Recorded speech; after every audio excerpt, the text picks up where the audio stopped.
In the last video, we saw how to find the 5-number summary, the mean, and the standard deviation of a set of data. We shall now see how to plot this data in a histogram and the box plot. First, we will look at a histogram. In order to plot data in a histogram, you have to arrange the data into bins or intervals. These are incomes of people with bachelor degrees, so I will arrange it into incomes that are 20,000 wide. For example, my first category would go from 0 to just less than 20. Then my next category would go from 20 to just less than 40. For convenience, I've already done this, and that's in sheet 3. Notice I have also put in the frequency of occurrence of each of these incomes, each of these intervals. One person makes from or made from 0 to 20,000, 7 from 20 to 40, 4 from 40 to 60, and so on. I now wish to plot this data in a histogram. We highlight the bins and the frequency, both sets of columns. Click Insert, Chart. We will do a column chart, which is actually a bar graph. Click Next. Click Next again. Click Next again. And actually, if you click back, you can change, you can label this. You can label the title, for example, as income with bachelor degrees. You could label the x-axis as incomes, and that's in thousands of dollars. And the y-axis is the actual frequency.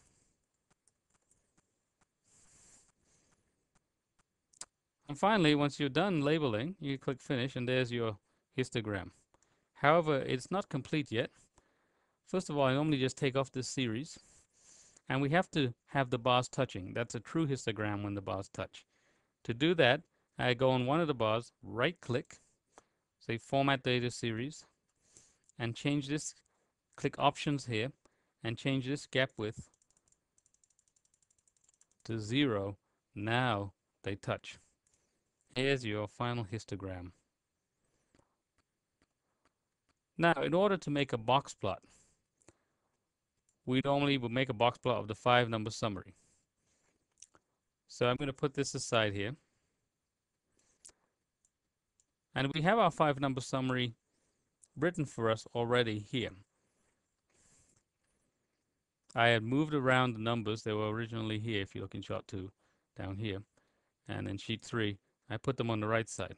However, there's one more adjustment I need to make. In order to make the box plot in Excel, we need to shift the data around a little bit. We need to label it in this order as Q1, then minimum, then median, then maximum, then Q3. And put the corresponding numbers here. Q1 was 30. The minimum was 4. The median is 35. The maximum is 110. And the third quartile was 52.5. Now, this is not in order of numerical order, but we arrange it like this in order to get the box plot looking proper. So now we want to get the box plot. We highlight the data in those cells, and we insert chart. This time we're going to insert a line graph, and this 4th line graph here. Click Next. Under Series In, we click Rows. Next, we can put a title if we want to, and label the axes if we want to. Finally, we click Finish. So here is a box plot of the data, but there's no box, right? I'm expanding this so we can see that. So we want to get a box here. In order to get the box,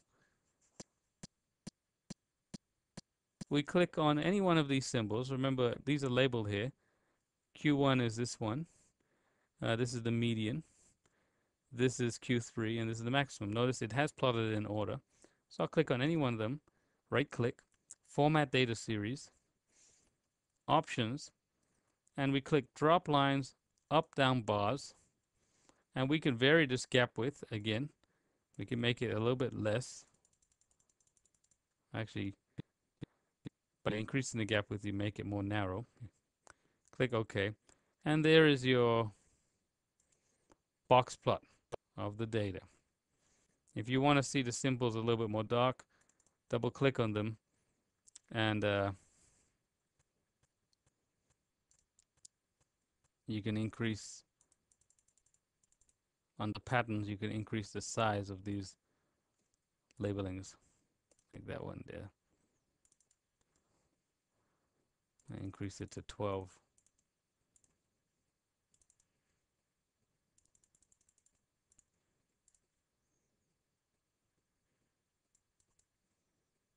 You could also change the color of the points on your 5-number summary.